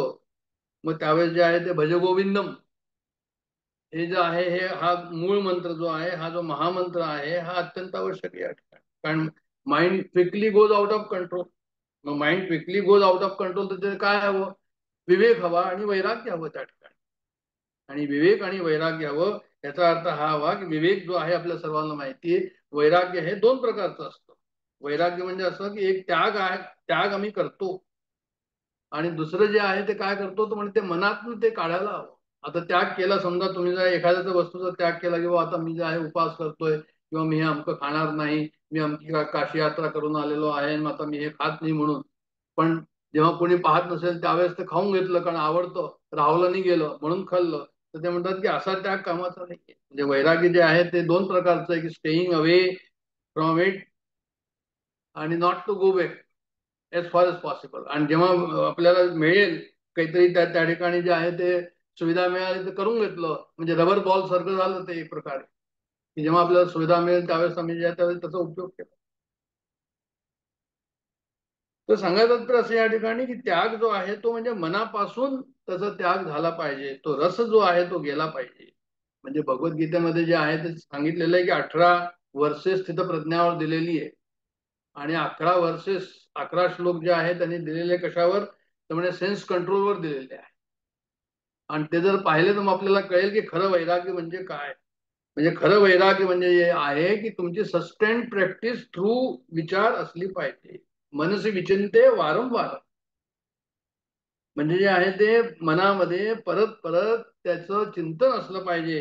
कशाचं चिंतन असलं पाहिजे, तर म्हणजे त्यागाचं चिंतन त्या ठिकाणी असलं पाहिजे. ते जागृत असला पाहिजे तो भाव, की मग मी जो आहे तो, मला भगवंताचं जे आहे ते प्रेम हवं, आणि याच्याशिवाय आणखी काही नको. हे जे आहे सस्टेन प्रॅक्टिस कम थ्रू कशी येते, तर म्हणजे ती फक्त विचारानेच येते, आणखी दुसऱ्या तऱ्हेने काही येत नाही, असं त्यांना म्हणायचं आहे. तर गीतेने असं म्हटलेलं आहे. गीतेने काय म्हटलेलं आहे? गीतेने असं या ठिकाणी म्हटलेलं आहे की काम म्हणजे काय, तर म्हणे धर्माविरुद्ध धर्माविरुद्ध भूतेषु कामोस्मी भरतर्षभ. म्हणजे त्यांनी असं सांगितलंय की जी इच्छा जी तुमची धर्मानुसार आहे, त्याला त्यांनी काय सांगितलेलं आहे की त्याला म्हणजे जे आहे धर्माची जी इच्छा आहे ती इच्छा ठेवावी. जी धर्मानुसार इच्छा नसेल ती ठेवू नये. कामाला त्यांनी विभूती पण म्हटलेलं आहे की काम माझी विभूती आहे, काम देवता ही विभूती आहे. काम देवता म्हणजे त्याला त्यांनी देवतेचा सुद्धा उपमा दिलेली आहे, ती इतकी सुंदर पवित्र आहे ती इच्छा जी आहे ती. पण आता याचा अर्थ हा झाला की should be in line with धर्म, हे अत्यंत महत्वाचं आहे. म्हणजे अटॅचमेंट टू फिजिकल बॉडी त्या ठिकाणी नको, धर्मानुसार ती इच्छा आम्ही पूर्ण करावी, असं त्यांना म्हणायचंय. तर काम वासना मनुष्याला महाभारतामध्ये असं उदाहरण दिलेलं आहे काम वासनेबद्दल, की पांडूला इतकी काम वासना होते की त्याला सांगितलं की जंगलामध्ये जाऊन राहा तो दोन्ही बायांना घेऊन.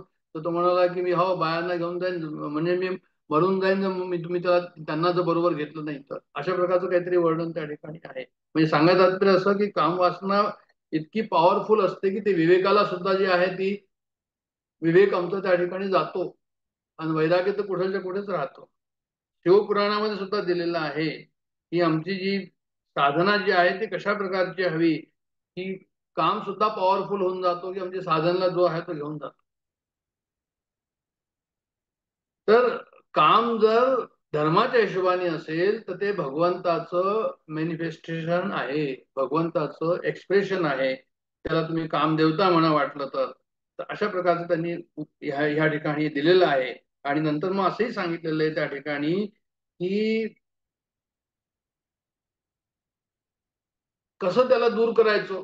अशी जर इच्छा असेल तर, जर काम वासना जर तुमची प्रबळ असेल तर त्याला कसं दूर करायचं, तर त्या ठिकाणी त्यांनी एक टेक्निक सांगितली. Technique to realise how that you can avoid that. त्यामुळे त्या ठिकाणी त्यांनी सांगितलं भजगोविंदम, तर एक झालं. दुसरा विचार झाला. दुसरा विचार काय आहे, तर म्हणजे जे आहे ते त्याचे दोष पहा. काम वासनेचे जे आहे तुम्ही दोष पहा, की तुम्हाला त्याच्यानंतर जे आहे ते विकनेस येते का, ते विकनेस करते का तुम्हाला. त्याच्यानंतर जे आहे ते रिपीटेडली जेव्हा तुम्ही म्हणजे तुम्ही त्याला जे आहे ते पहा कसं, तर म्हणजे जे आहे ते पॉवर ऑफ रिपिटेशन त्या ठिकाणी आहे ते तुम्हाला कमी करता येते का? म्हणजे डिझायर्स जे आहे त्या get stronger. If you fulfil one desire then the desire will get stronger. हा सुद्धा त्याच्यामध्ये दोष आहे. आता हे सर्व दोष जे आहे की मला परत परत करावं असं काम वासना इच्छा पूर्ण करावीशी वाटते आणि ती मला कमजोर करते आणि ती मला जे आहे ते आणखीन मला हवं असं जे होतं सर्व त्याच्यामध्ये. तर ते म्हणतात all this can go with sadhana Bhaja Govindam. साधना काय म्हणे भज गोविंदम. असा तो प्रतिपक्ष भाव असं त्यांनी त्याचं नाव दिलेलं आहे. प्रतिपक्ष भाव म्हणजे जे आहे ते जशी महात्माची स्टोरी एक आहे की ती एक राणी होती म्हणे तिचं नाव मदालसा म्हणून होतं. ती was wise lady, intelligent lady. आणि कोणीतरी नेवर आला आणि ती खूप सुंदर होती. तर त्याला पाहून हिला पाहून त्याचं मन थोडंसं जे आहे ते हे झालं, विक्षेप झाला त्याला की अरे ही तर खूप सुंदर आहे. मग त्याने त्याला विचारलं की नाही मला तुला असं वाटतं, पाहावं असं वाटतं, हे करावं असं वाटतं. त्याने ठीक आहे तू 15 दिवसांनी ये माझ्याकडे, मग मी तुझ्या समोर येईल. मग त्याला 15 दिवसांनी बोलवलं. या 15 दिवसामध्ये त्या राणी काय केलं, तिने फास्ट केला 15 दिवस आणि ती फक्त पाण्यावरच राहिली. आणि जेव्हा ते आली असं वर्णन आहे त्याच्यामध्ये की जेव्हा तो परत आला 15 दिवसांनी पाहायला तिला, तर ती थोडीशी म्हणजे बदललेली होती कारण की फास्ट केला, सर्व काही केलं. तर अरे म्हणे काय झालं आहे. मग तिने जे आहे त्याला काहीतरी 5 जार ठेवलेले होते आणि त्या जार मध्ये जे आहे एका ठिकाणी तिने ठेवलं होतं काय की रोटन फूड आणि दुसऱ्या जार मध्ये ठेवलं होतं बोन्स, हाड, आणि तिसऱ्या जार मध्ये काहीतरी गढूळ पाणी होतं. अशा प्रकारे वेगवेगळं त्याच्यामध्ये ठेवलं होतं. आणि सांगायचं तात्पर्य तिला असं होतं की अरे माझं शरीर तू पाहतोय एवढं सुंदर आहे, असं काही आहे, तुला अशी त्याला इच्छा झाली, पण म्हणजे त्याचं खरं स्वरूप जे आहे ते हे आहे. म्हणजे दोष पाहणं हा एक त्याचा तरीका आहे की तुम्ही जे आहे ते तुमची वासना जे आहे तुमच्या नियंत्रणामध्ये राहावं, धर्मानुसार चाला, हा त्याचा अर्थ त्या ठिकाणी. तर मनसे विचारे वारंवार. तर सांगतच असं या ठिकाणी की वैराग्य जे आहे ते असा जर वैराग्य तुम्हाला केव्हा येईल, जेव्हा प्रतिपक्ष भाव येईल, जेव्हा तुम्हाला दोष त्या ठिकाणी समोर येतील, त्यावेळेस त्याचा जो आहे तुम्हाला प्रतिपक्ष भाव त्या ठिकाणी येईल. बरं, आता दुसरं असंही आहे की जेव्हा तुम्हाला कामवासना निर्माण होईल त्यावेळेस प्रतिपक्ष भावना कामास नाही येणार. ते पहिल्यापासूनच त्याची प्रिपरेशन करायला हवी. पहिल्यापासूनच त्याला जे आहे ते कोणती वासना आपण यावेळेस कामवासनेचं चाललेलं आहे. कारण की नारी स्तनवर नामी देशम मोहाव्यवशम अशा प्रकारचा विचार चाललेला आहे. तरी पण म्हणजे जे आहे त्याची प्रिपरेशन ही पहिल्यापासून हवी. वेळेवर ती तुम्हाला काम देणार नाही. वेळेवर कुणी म्हणेल किंवा वेळेवर मी करून घेईन, वेळेवर मृत्यूच्या वेळेस मला भगवंताचं नाव येईल तर म्हणे मी करून घेईन त्यावेळेस, तर असं नाही होणार आहे. भज गोविंद म्हणजे पहिल्यापासून म्हणावं लागेल. जेव्हा मृत्यूच्या वेळेस मग त्याचं गोविंदाचं जे आहे ते नाव तोंडावं. गोस्वामी तुलसीदासाचं सुद्धा असंच होतं. त्यांची बायको ती रत्नावली होती.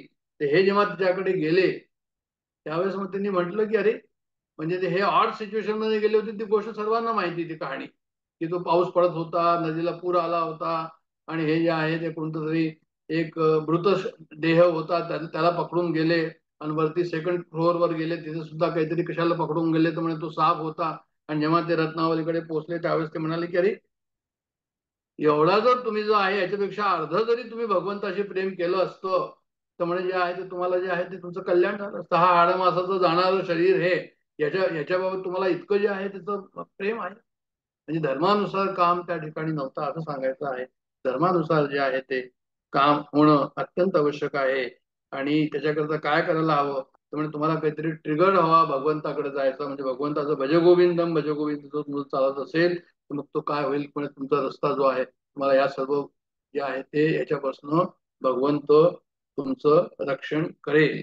म्हणजे नैने रक्षते डुकरून करणे म्हणजे ज्ञान, भगवंताचं ज्ञान तुमचं रक्षण करेल.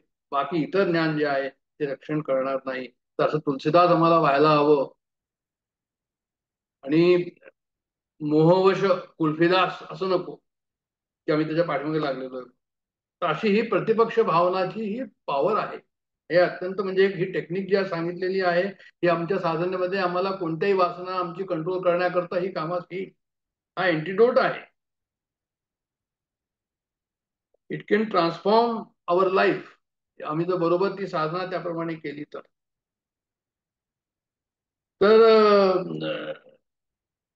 पुढे तिने म्हटलेलं आहे एतन मानसन वसती विकारम.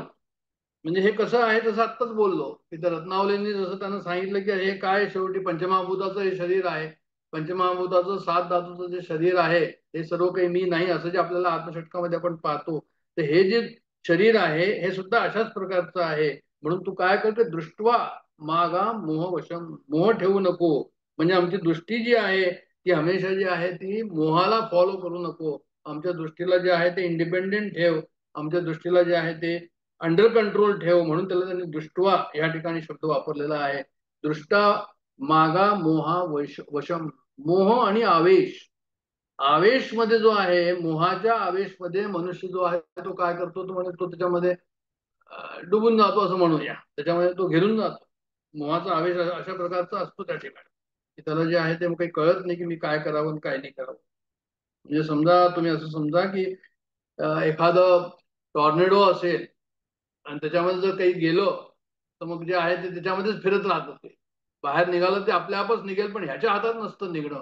तसंच ते मोहावेश की मोहाच्या आवेशामध्ये गेल्यानंतर हा चालला तर जातो आतमध्ये, पण हा बाहेर येऊ पावत नाही. बाहेर आला तर तो एक योगायोग असं म्हणूया.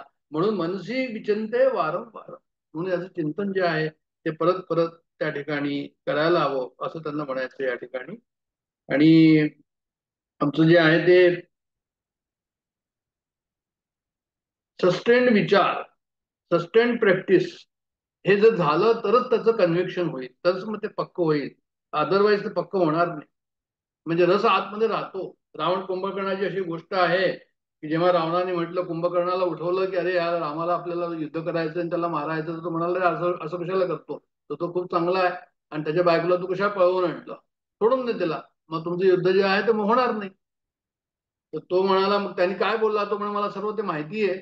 आणि काय केलं तर म्हणे त्यांनी त्याच्याकरता जे आहे मांस मदिरा हे जे आहे ते सर्व त्याच्या समोर आणलं.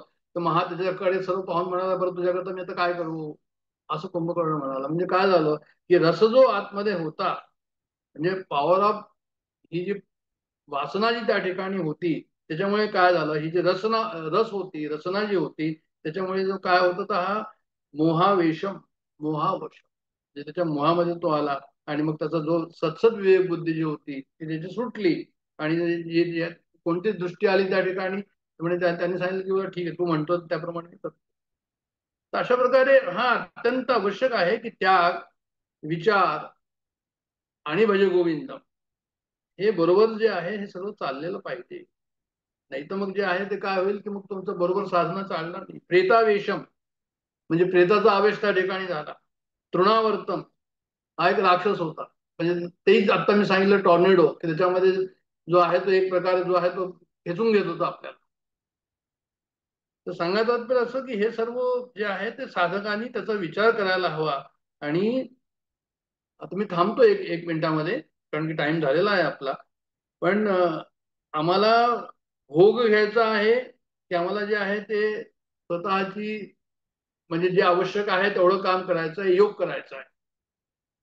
म्हणजे भगवंताची जर आम्ही इच्छा, भगवंताचं स्मरण करून प्रत्येक काम जर कार्य करत राहिलं तर तो काय होईल की मग तो भोग होणार नाही. ती मग भगवंताचं ते एक प्रकारे पूजाच होईल. ती कर्मेशु ईशू भजावा, कर्माने जर ईश्वर जो आहे तो बसता येईल. कसा बसता येईल, जेव्हा कर्माच्या पहिले ईश्वर, कर्म करताना ईश्वर आणि कर्म झाल्यानंतर जर ईश्वर, अशा प्रकारचं जर असेल तर मग जे आहे ते सर्वेंद्रियाणाम पश्यती तेजा, सर्व इंद्रियांनी जे आहे ते काय म्हणजे भगवंताचं भजगोविंदच त्या ठिकाणी चाललेलं आहे. तर गोविंद जे आहे ते आपलं गोल असलं पाहिजे. जेव्हा आम्ही गोविंद गोल म्हणतो त्याप्रमाणे काय करतो की गोविंद म्हणजे गो म्हणजे गाय, किंवा गो म्हणजे भजन, अवर एक्शन्स.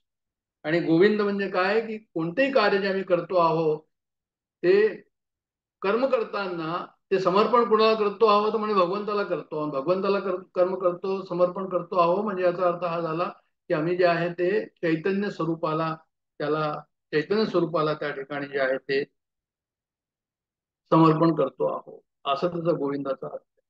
आता मी इथे थांबतोय. आपण या श्लोकाचा अर्थ पाहिलेला आहे. मनसी विचिंतय वारंवारम, की आमचं चिंतन कशा प्रकारचं हवं आणि दोष पाहायला हवे. एतन्मासन वसती विकारम, की विकार काय काय आहे.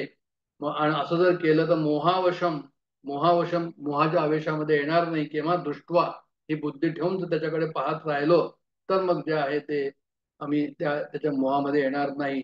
असं सर्व विचार या ठिकाणी आपण केलेला आहे. आणि पुढचा विचार जो आहे तो पुढच्या वेळेस करू. पुढच्या याचा, चौथ्या याचा सुंदर श्लोक आहे पुढचा जो आहे तो. सध्या मी इथे थांबतो, विरमतो. जय जय रघुवीर समर्थ.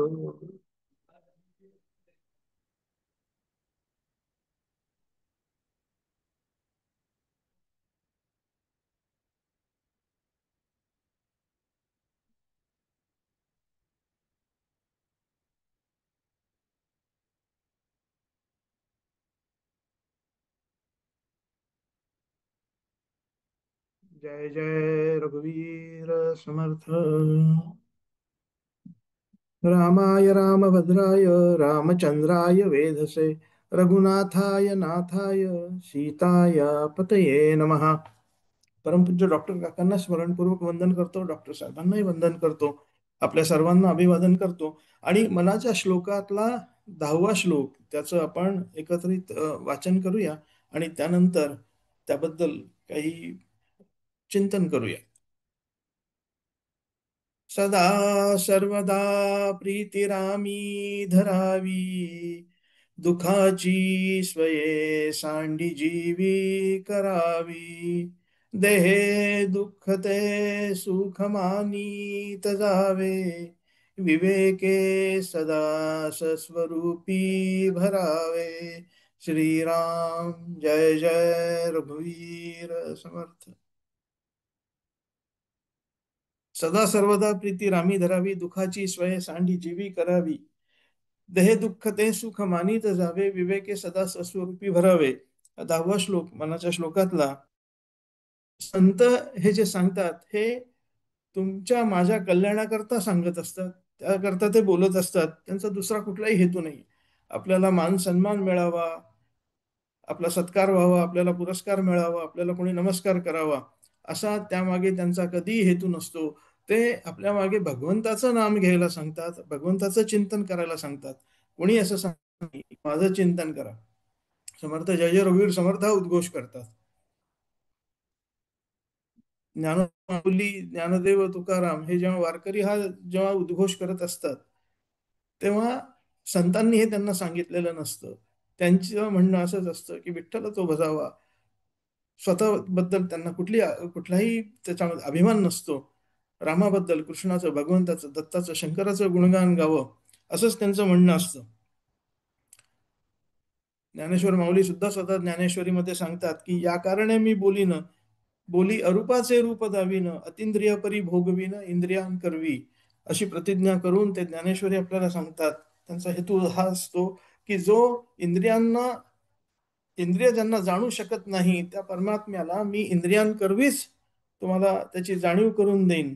आणि हे सांगण्याचं कारण असं आहे की संत आपल्याला हे सांगतात, पण आपण तेवढं सिरियसली आपण त्यांना घेत नाही. आपण संतांना सिरियसली या बाबतीत घ्यायला हवं. कारण परमार्थाकडे आधी एकतर कोणी वळत नाही, आणि तो जर का वळलाच तर त्याला परमार्थ कसा करावा हे कळत नाही. आणि त्यासाठी संत आहेत, सद्गुरू आहेत. सद्गुरू नसतील तर ग्रंथ हेच सद्गुरू असतात, आणि त्यांच्या मार्फत हे आपल्याला जाणून घ्यायचं असतं. 7व्या अध्यायात श्लोक आपण मागच्या वेळेस बघितलाय. मागे जेव्हा आपण 7वा अध्याय बघितला तेव्हा की मनुष्याणाम सहस्रेषु कश्चित दत्तती सिद्धये, यततापि सिद्धानाम कश्चिन्मा वेत्ती तत्वतः. म्हणजे हजार नाही, हजारो जण जेव्हा प्रयत्न करत असतात तेव्हा त्यातल्या एखाद्याला मी प्राप्त होतो, असं भगवंत सांगतात. त्यासाठी भगवंतांनी एक चाळणी लावलेली आहे. पहिली चाळणी म्हणजे अशी की त्या पहिल्या चाळणीमध्ये त्याने सगळे प्राणी एकत्र टाकले. म्हणजे त्यात माणूस सुद्धा आला. माणूस सुद्धा हा प्राणी मनुष्याने निर्माण केलेला आहे, परमेश्वराने निर्माण केलेला आहे. तो मनुष्य टाकला. त्यात जिराफ, बेडूक, हत्ती आणि जे कोणी अजून काय असतील ते सगळे टाकले. आणि त्या चाळणीमध्ये की परमेश्वराला जाणण्याची शक्ती कोणामध्ये आहे किंवा माणुसकी कोणामध्ये आहे हे बघण्यासाठी त्यांनी ती चाळणी लावली. तर त्या चाळणीमध्ये फक्त माणूसच शिल्लक राहिला आणि बाकीचे सगळे प्राणी खाली पडले. याचा अर्थ असा की मनुष्य हा एकमेव प्राणी असा आहे की तो विश्वनिर्मात्याला ओळखू शकतो, तेवढी शक्ती त्याच्यामध्ये आहे. दुसरी चाळणी अशी आहे की तो हा माणसाचा देह आहे, परंतु या प्रत्येकाला माणुसकी आहे का, तर ती दुसरी चाळणी लावली आणि त्याच्यामध्ये काही जण शिल्लक उरले, बाकीच्यांना माणुसकी ज्यांना नव्हती ते सगळे मनुष्य देह चाळणीतनं खाली पडले. काही वर्षांपूर्वी ते आपल्या व्हॉट्सअपला आलं होतं सर्क्युलेशन, सगळीकडे त्या गोष्टीचा गवगवा पण झाला होता की कोणतरी एक ब्रिटिश फोटोग्राफर होता आणि त्यांनी एक असा फोटो काढला होता की त्या फोटोमध्ये आफ्रिकेमधल्या कुठल्या वाळवंटात वगैरे मुडदूस झालेला एक मूल असं तिथं उजाड त्या माळावरती पडलेलं होतं आणि तिथं एक गिधाड उभं होतं आणि ते गिधाड त्या मुलाच्या मृत्यूची वाट बघत होतं. या मुलाने आपलं प्राण सोडले की आपलं अन्न तयार झालं असं त्या गिधाडात असं या हेतून तो गिधाड तिथे ते वाट बघत ते उभा होता आणि ह्याचा फोटो त्या ब्रिटिश पत्रकाराने कॅमेरामननी काढला आणि त्याला भरपूर प्रसिद्धी मिळाली. अत्यंत उत्कृष्ट फोटो वगैरे म्हणून त्याला बक्षीस वगैरे मिळालं, पुरस्कार वगैरे मिळाला आणि त्या समारंभामध्ये एका मुलाने त्या ब्रिटिश पत्रकाराला प्रश्न विचारला की तुम्ही फोटो काढला, तो छान आला, त्याला बक्षीस मिळालं वगैरे हे सगळं आहे, पण ते झाल्यानंतर तुम्ही त्या मुलाला वाचवलं का, दुसरीकडे कुठे नेऊन ठेवलं का? तर तो फोटोग्राफर नाही म्हणाला. तो म्हणाला नाही, मी तसं काही केलं नाही, मी फोटो काढला आणि तिथनं निघून गेलो. तो लहान मुलगा म्हणाला की याचा अर्थ तिथं 2 वल्चर होते आणि एकाच्या हातामध्ये कॅमेरा होता. थोडक्यात याच्यातनं सांगायचा उद्देश असा की माणुसकी ही सगळीकडे असेलच असं नाही.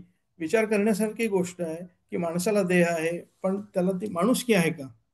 समर्थ दासबोधात म्हणतात की आपण असं चिमुटा घेतला तेणे कासावीस झाला, आपणावरून दुसऱ्याला राखत जावे. आपल्याला जर का आपण स्वतः चिमटा घेतला तर आपण कासावीस होतो, तसं दुसऱ्याला जर का घेतला तर त्याला सुद्धा किती यातना होत असतील हे आपल्याला ओळखलं पाहिजे.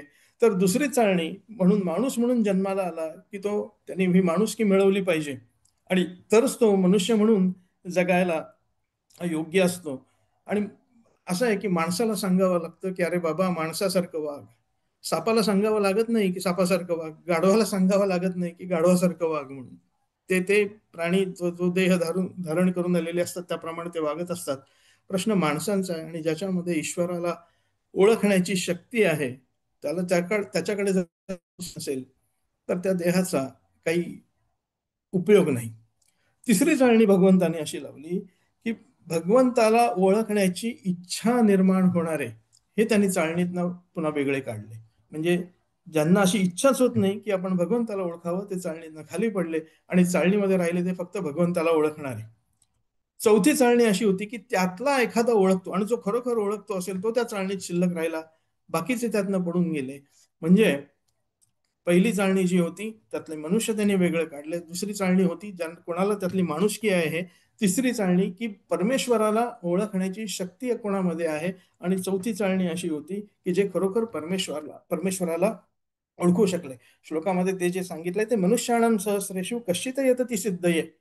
हजारो हजारो माणसांमधनं एखादा सिद्ध होत असतो. यतदपि सिद्धानाम कश्चिन माती वेत्ती तत्वतः. माझं तत्व कळणारा हा त्यातला सुद्धा अजून एखादा असतो.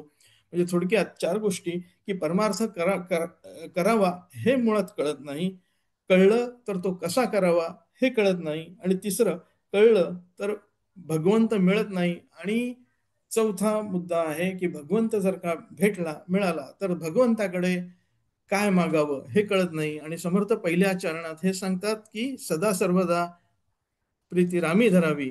या श्लोकाबद्दल आपण अजून या पहिल्या चरणापासून आपण सुरुवात करूया. पुढच्या सत्रामध्ये याबद्दल विचार करूया. इथे मी थांबतो. जय जय रघुवीर समर्थ.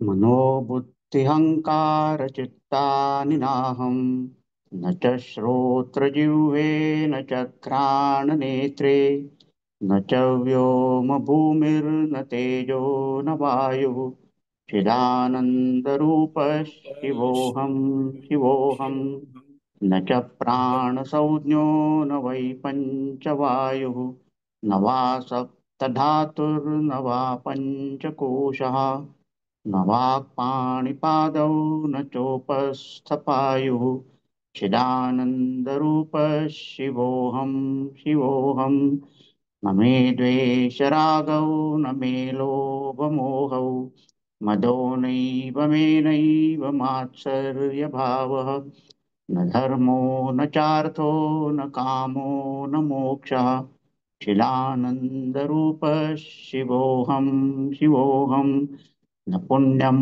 न पापं न सौख्यं न दुःखं न मन्त्रो न तीर्थं न वेदा न यज्ञाः अहं भोजनं नैव भोज्यं न भोक्ता चिदानन्दरूपः शिवोऽहं शिवोऽहं न मे मृत्युशङ्का न मे जातिभेदः पिता नैव मे नैव माता न जन्म न बन्धुर्न मित्रं गुरुर्नैव शिष्या चिदानन्दरूपः शिवोऽहं शिवोऽहम् अहं निर्विकल्पो निराकाररूपो विभुर्व्याप्य सर्वत्र सर्वेन्द्रियाणां सदा मे समत्वं न मुक्तिर्न बन्धः चिदानन्दरूपः शिवोऽहं शिवोऽहम् चिदानन्दरूपः शिवोऽहं शिवोऽहम् चिदानन्दरूपः शिवोऽहं शिवोऽहम्